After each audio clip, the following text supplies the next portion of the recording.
Kita mungkin dapat berbicara langsung kepada Tuhan melalui doa.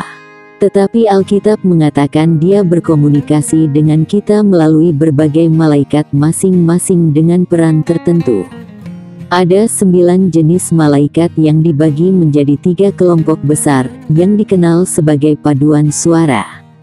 Mereka adalah individu, terlepas dari mana mereka berada pada hierarki, mereka sangat sabar dan pemaaf, tidak seperti kita, karena mereka dapat melihat jauh melampaui garis waktu fana.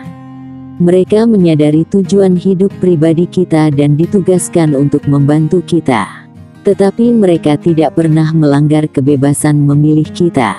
Di sini kita harus menyadari ada 9 jenis malaikat yang berbeda. Nomor 9 Serapim. Nama Serapim berarti yang berapi-api.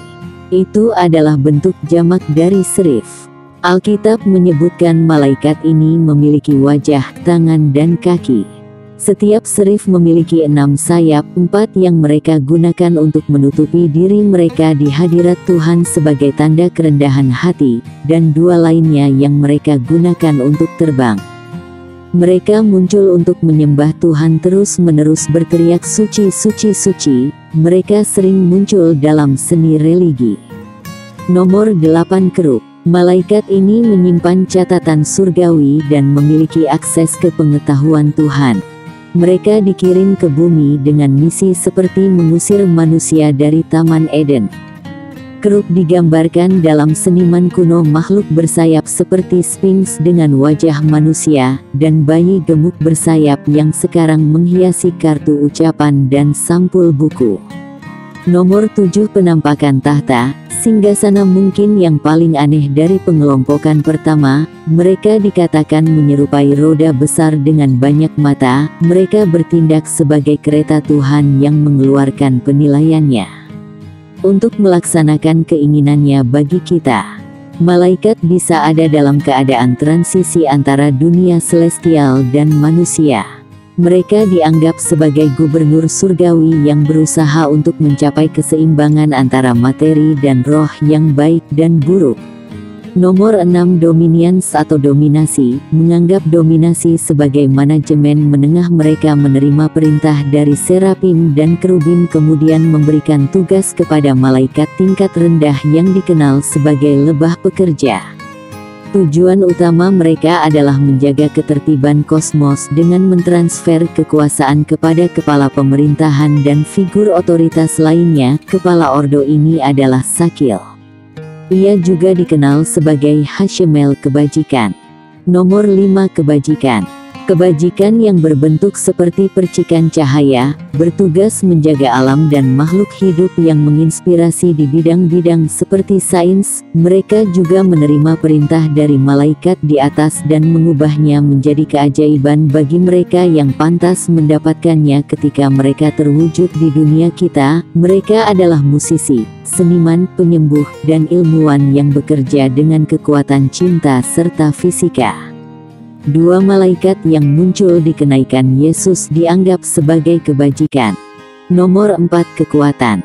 Kekuatan muncul sebagai asap kabur berwarna cerah dalam bentuk surgawi.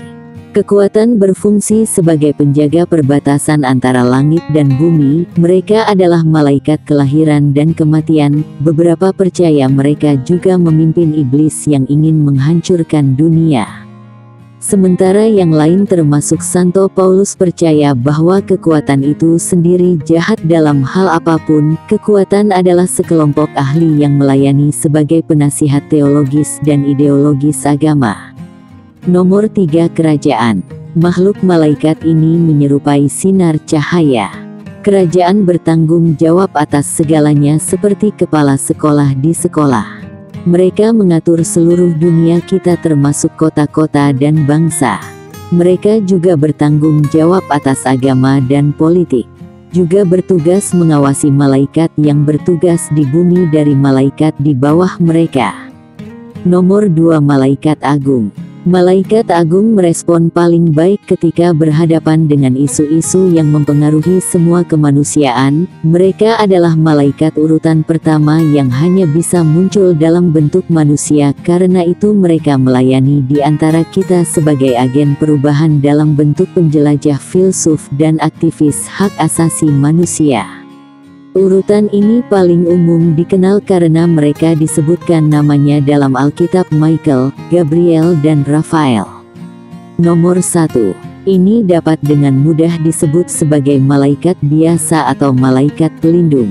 Mereka adalah jenis malaikat yang paling umum dan merupakan penjaga manusia dan segala sesuatu fisik. Malaikat ini dikirim ke umat manusia sebagai utusan. Kategori ini termasuk malaikat pelindung pribadi. Malaikat juga dapat melindungi dan memperingatkan manusia serta berperang atas nama Tuhan. Jika Anda pernah merasakan kehadiran di sekitar Anda hampir dapat menjamin bahwa Anda merasakan malaikat pelindung Anda di dekat Anda. Saya yakin kita semua memiliki pengalaman di mana kita tahu bahwa seseorang ada di sana bersama malaikat pelindungnya. Jadi inilah pertanyaan untuk Anda: kategori malaikat mana yang merupakan Lucifer sebelum dia diusir dari surga? Silakan tulis di kolom komentar. Jangan lupa untuk menyukai video dan berlangganan saluran saya. Tuhan Yesus memberkati kita semua.